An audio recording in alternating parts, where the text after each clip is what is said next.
आप मुझसे गंधर्व विवाह कीजिए और मुझे लेकर अपने महल चलिए, जहां बुझे हुए दीपों के साथ आपके माता पिता उदास बैठे हैं।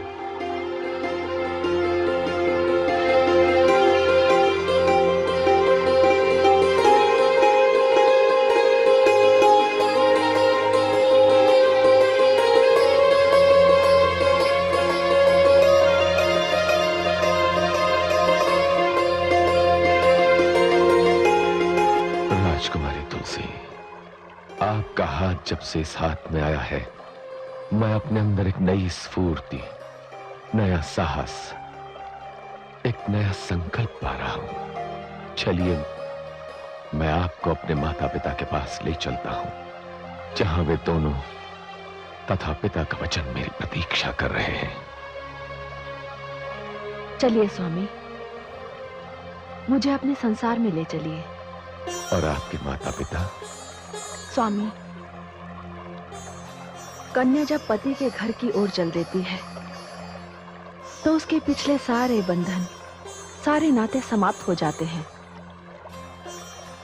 अब जो मार्ग आपका है वही मार्ग मेरा है स्वामी।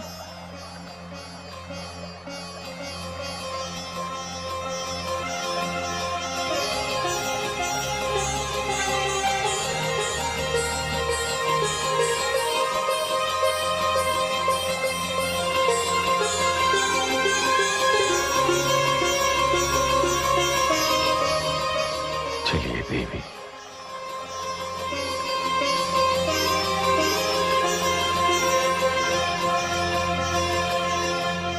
गुरुदेव।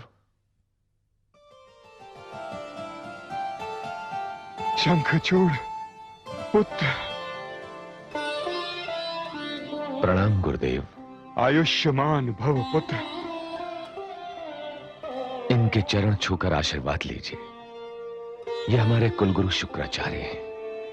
प्रणाम है गुरुदेव। आयुष्मती भव पुत्री। आप मुझे सौभाग्यवती होने का आशीर्वाद दीजिए गुरुदेव। मैं समझा नहीं। अपना परिचय दो पुत्री। मैं महाराज धर्मध्वज की कन्या तुलसी हूं। क्या? महाराज धर्मध्वज? वे तो विष्णु भक्त हैं। वे हमारे विरोधी हैं। किंतु है गुरुदेव, इसके उपरांत भी राजकुमारी तुलसी ने मुझसे विवाह करने का निर्णय किया है। ये अपने पिता की इच्छा के विरुद्ध स्वयं यहां मेरे साथ आई है। हाँ गुरुदेव, ये सत्य कह रहे हैं। यदि दानव कुल ने भी मुझे स्वीकार नहीं किया तो मेरे समक्ष आत्महत्या के अतिरिक्त और कोई मार्ग नहीं बचेगा। और इनसे विवाह करने के लिए स्वयं आदि प्रजापति ब्रह्मा जी ने मुझसे वचन लिया है। बस पुत्री, इससे अधिक मुझे और कुछ नहीं सुनना है। यदि आदि प्रजापति ब्रह्मा जी की यह इच्छा है तो मैं उनकी इच्छा में बाधा नहीं बनना चाहता। राजकुमार शंखचूड़, चलिए। दानव लोक की परंपरा के अनुसार आपका विवाह होगा। गुरुदेव, विवाह से पहले मैं सिंहासन के सामने वो प्रतिज्ञा करना चाहता हूं जिसे करने से पहले मैं दानव सभा छोड़कर चला गया था। और इसकी प्रेरणा भी मुझे स्वयं राजकुमारी तुलसी ने दी है। इसलिए सर्वप्रथम मैं वो अधूरी प्रतिज्ञा पूरी करूंगा। चलो पुत्र, आज तो महाराज दंभ के लिए बहुत प्रसन्नता का दिन है। आज उन्हें दानवों का राजा प्राप्त हो रहा है। आज उन्हें दानव कुल वधू प्राप्त हो रही है। आज का दिन बड़ा शुभ है। आओ पुत्र।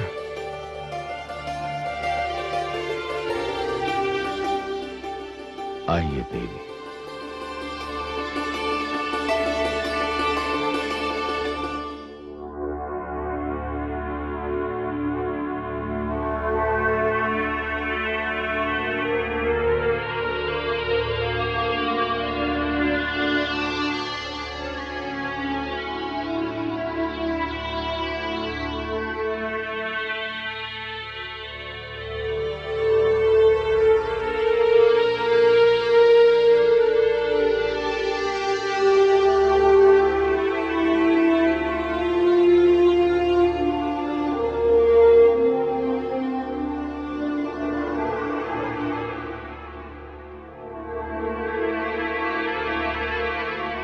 पिताश्री। पुत्र, पुत्र शंखचूड़, तुम आ गए पुत्र। नहीं पुत्र, मेरे गले लग जाओ, मेरे गले लग जाओ पुत्र। किंतु मैं अकेला नहीं पिताश्री, राजमहल में मेरे साथ राजकुमारी तुलसी भी आई है। राजकुमारी तुलसी? जी पिताश्री, महाराज धर्मध्वज की पुत्री राजकुमारी तुलसी। हम दोनों ने गंधर्व विवाह करने का निर्णय कर लिया है। क्या? हाँ पिताश्री, और इसके लिए मैंने कुलगुरु शुक्राचार्य से अनुमति ले ली है और उनका आशीर्वाद भी प्राप्त कर लिया है। आपका आशीर्वाद लेने के लिए आया हूं।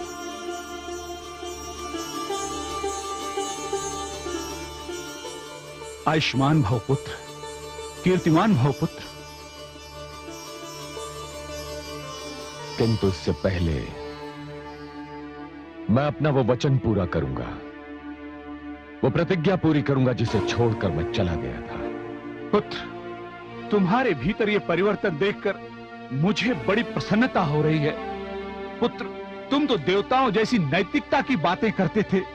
हे पुत्र शंखचूड़, मैं ये जानना चाहता हूं कि तुम्हारे स्वभाव में ये परिवर्तन आया कैसे? पिताश्री, होगा तो वही जो विधाता ने मेरे भाग्य में लिख दिया है। मैं विधाता के लेख को तो नहीं बदल सकता। असुर समुदाय में जन्म लेकर मैं अपनी संस्कृति से कैसे दूर रह सकता हूं? कदाचित ब्रह्मा जी ने जो मुझे वरदान दिया है उसी में असुरों का हित हो। यशस्वी भव पुत्र, यशस्वी भव।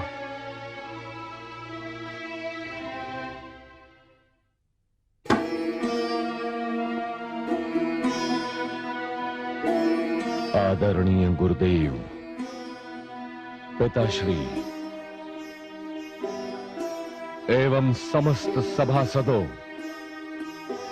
मैं शंखचूड़ आप सबके समक्ष ये प्रतिज्ञा करता हूं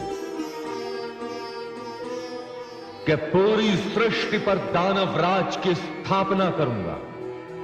मानवलोक, यक्षलोक, गंधर्वलोक, देवलोक और ऐसा कोई भी लोक जो इस सृष्टि में है, उस पर दानव लोक की सत्ता स्थापित करूंगा। राजकुमार शंखचूड़ की नहीं सभासदों, नहीं, आप सब हमारे साथ बोलिए। दानवराज शंखचूड़ की, दानवराज शंखचूड़ की। आज से शंखचूड़ इस सिंहासन के उत्तराधिकारी होंगे।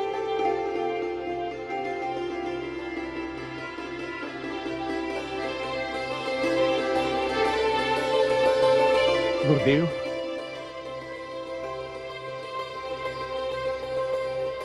अवश्य पुत्र।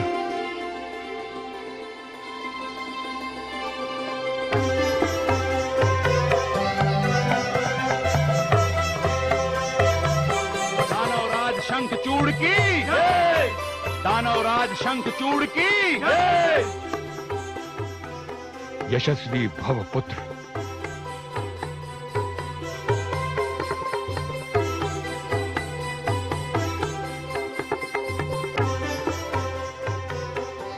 कीर्तिमान भव पुत्र।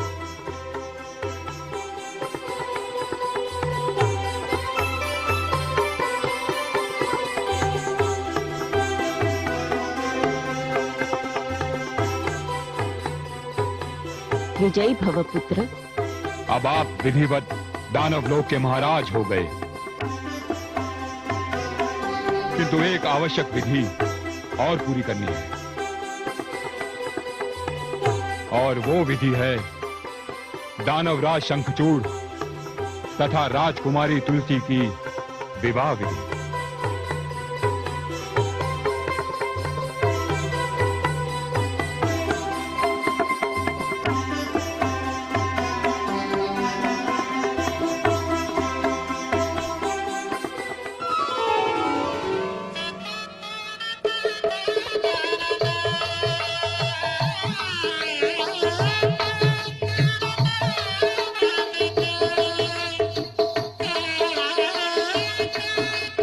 अब एक दूसरे के गले में वरमाला डाल दो।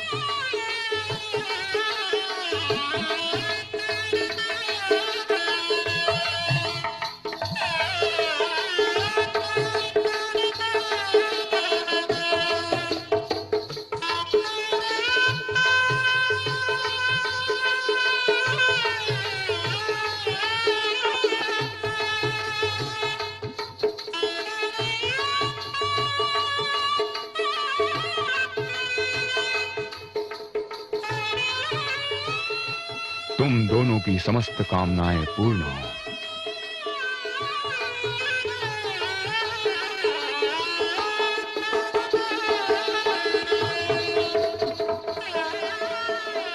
अखंड सौभाग्यवती भव।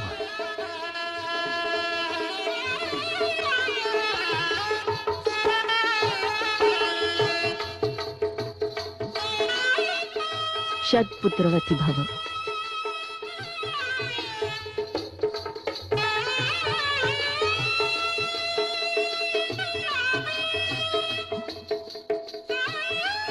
महारानी तुलसी, आप दानव कुल की पुत्र वधू हो गई हैं। अब तो आप प्रसन्न हैं। हाँ स्वामी, मेरा आंचल प्रसन्नता से भर गया है, किंतु ऐसा प्रतीत होता है कि अपने माता पिता का आशीर्वाद कभी प्राप्त नहीं कर पाऊंगी।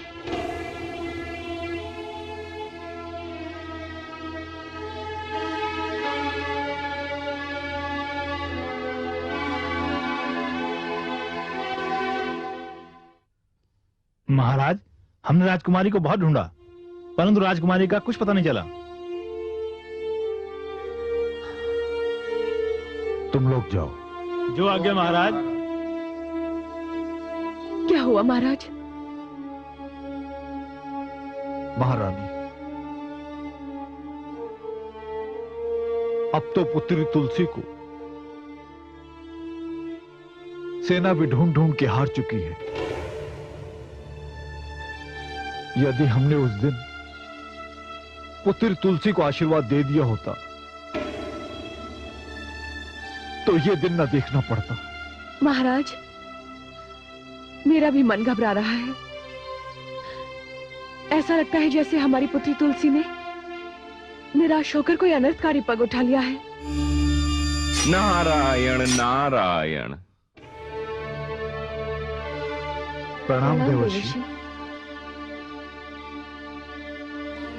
महारानी, आपका विचार युक्त संगत नहीं है। देवर्षि, ये क्या कह रहे हैं आप? हाँ महाराज, आपकी पुत्री इस समय महाराज दंभ की पुत्र वधू और दानव लोक की महारानी बन चुकी है। देवर्षि, तो अब आप क्या करेंगे महाराज? देवर्षि, मैंने पुत्री तुलसी को वरदान में प्राप्त किया है। अब यदि पुत्री तुलसी के भाग्य में एक असुर वर लिखा है तो इसमें भी मां शक्ति भुवनेश्वरी की कोई ना कोई लीला छिपी है। जब पुत्री तुलसी ने शंखचूड़ से विवाह करने की बात की थी, तब मुझे लगा था कि मेरी पुत्री तुलसी मेरी परीक्षा ले रही है कि मैं उससे कितना स्नेह करता हूं। देवर्षि, आपने हमें यह सूचना देकर दुख के सागर में डूबने से उबार लिया है। अब वो जहां भी है बस सुखी रहे। क्यों राजन, आप अपनी पुत्री को आशीर्वाद देने नहीं जाएंगे? नहीं देवर्षि, मैं एक असुर को अपना जमाता स्वीकार नहीं कर सकता। आप इसे मेरा व्यर्थ का अभिमान कहें या मेरा राजहट। किंतु मैं तो उनके दर्शन करने अवश्य जाऊंगा महाराज। इसमें मेरे नारायण की लीला भी तो सम्मिलित है। देवर्षि, यदि आप वहां जाएं, तो मेरी ओर से मेरी पुत्री को उसके विवाह के उपलक्ष्य में यह हार भेंट कर दे। ऐसे अवसर पर यदि माता पिता की ओर से संतान को कुछ न मिला तो बड़ा अशुभ होगा। आपने सत्य कहा महारानी, मुझे आज्ञा दें, मैं चलता हूं। नारायण नारायण।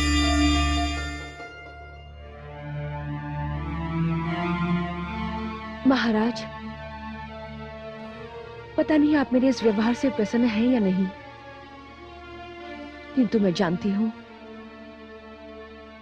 माता पिता को संतान के सुखी जीवन के लिए प्रार्थना करनी चाहिए, और यदि अपने सुख के लिए संतान ने कोई निर्णय लिया है तो उसका विरोध नहीं करना चाहिए। महारानी, कदाचित आप सत्य कह रही हैं। संतान के सुख में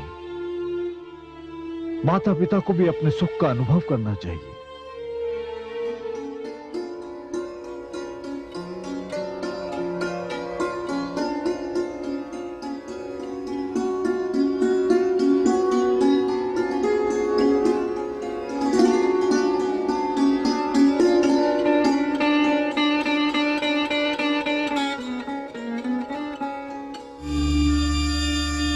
नारायण नारायण।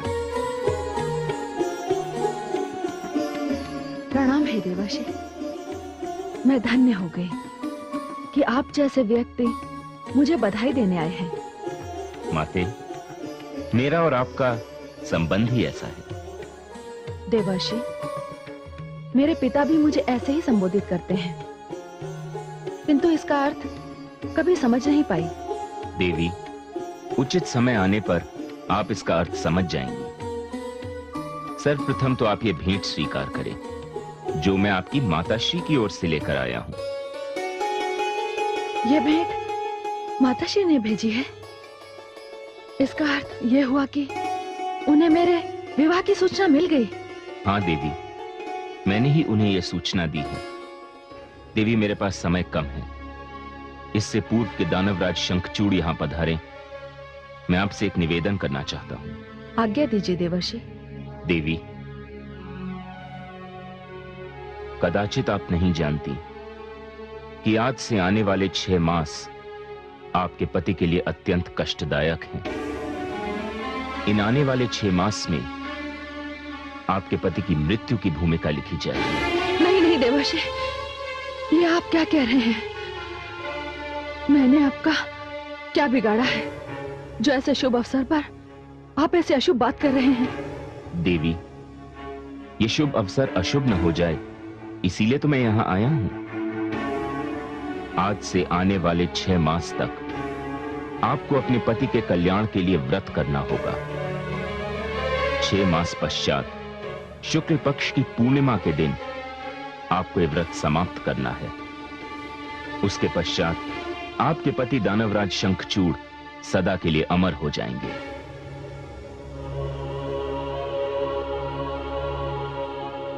कहिए देवी, आप करेंगी ये व्रत? करूंगी, अवश्य करूंगी। ध्यान रहे देवी, आप इस समय दानव लोक में हैं और ये व्रत भगवान श्री विष्णु का है। आपको पूरे 6 मास तक ओम नमो भगवते वासुदेवाय इसका जाप करना होगा। मैं करूंगी देवर्षि। देवी, यह भी ध्यान रहे, यदि दानवलोक वासियों को इसका पता चल गया तो वे आपको ये व्रत नहीं करने देंगे। नहीं नहीं देवर्षि, अपने सुहाग की रक्षा के लिए मैं किसी को भी इस विषय में जानने नहीं दूंगी। तो फिर मुझे आज्ञा दीजिए। प्रणाम देवर्षि। नारायण नारायण।